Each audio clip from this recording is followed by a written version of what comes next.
Hey, what's up everybody? This is Anthony from Anthony's Customs, and for this review, we're waiting for my cat to get out of the way. Get out of the way, buddy. We are looking at the DC Universe Classics Matty Collector exclusive Superpowers Collect and Connect Kalibak figure.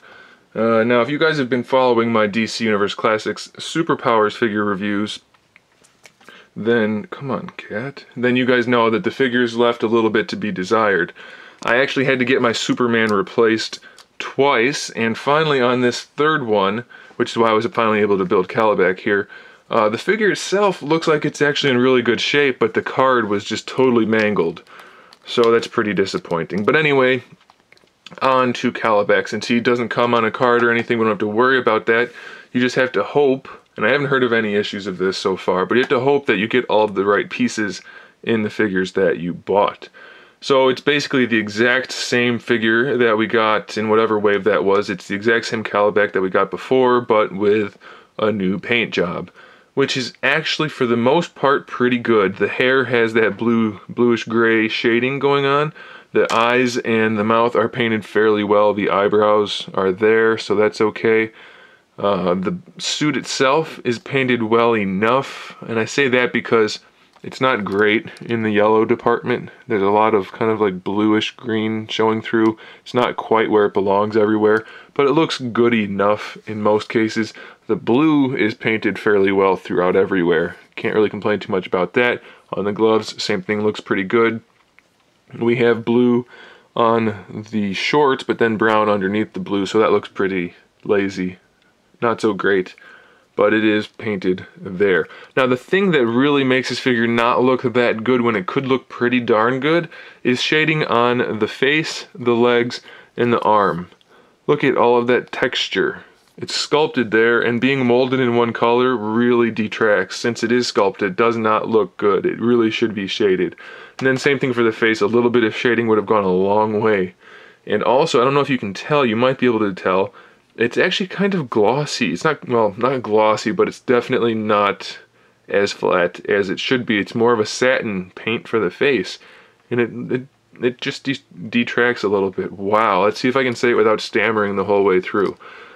It doesn't look that great is what I'm getting at. It's not bad, but it's not great. And he does come with his weapon, which is made out of a really soft plastic, but I guess that's okay. There's no paint if I remember correctly. Come on. Look at that. I can't get it out because it's so soft. No jokes, guys. Leave the jokes in your head, not on the comment section. Anyway, there's the weapon. Solid gray plastic. The sculpt is there, I guess, but yeah, it's a little lacking. It does snap on to his sash. However you want to do that, forward or backward, I don't know. Whichever way you want to do that. That works, so that's good. The sash is a separate piece, so if you want to pop the head off and rearrange that, you can do that. As far as articulation goes, the head is on a ball peg that goes forward and back. You don't really get a whole lot out of it just because of the sculpt of the head, but you do get a little bit, and it's not horrible. Shoulders are ball hinges, pretty good range of motion with a bicep swivel, no problem. Not quite 90 degrees in the single elbow hinge. We have a wrist swivel at the glove, gripping hand there, fist hand there, same articulation throughout. Ab crunch works really well all the way around, goes all the way forward, all the way back, no complaints. Waist twist is all right. This is a soft plastic, so it doesn't get in the way.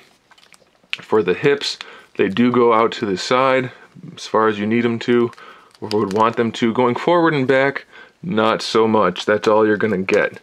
We have a thigh swivel here, and I don't know if mine's just a defect or what. I don't remember that being the case on my other one, but the leg sticks out way too far this way. So it's actually underlapping the shorts and not going all the way over there. So that's a little strange on this side. But we do get the thigh swivel about 90 degrees out of the knee hinge, and then the ankle hinge works pretty darn well, no complaints there. There's a little bit of an ankle rocker, but you're not going to get much use out of it. And I should note, his feet don't get any closer together than that. He's got a really wide stance, so be prepared for that. It's a fine collect and connect. It's not great. It's not horrible. It's probably, if I was going to do a number rating, which I don't normally like to do, I'd give this guy like a 6.5. It's pretty darn okay. You know, it's better than bad, and it's worse than good. So let's leave it at that. So there it is, guys. Thanks for watching. Make sure you subscribe to my channel for my upcoming figure reviews, custom figures, and other good stuff. And in the meantime, keep collecting.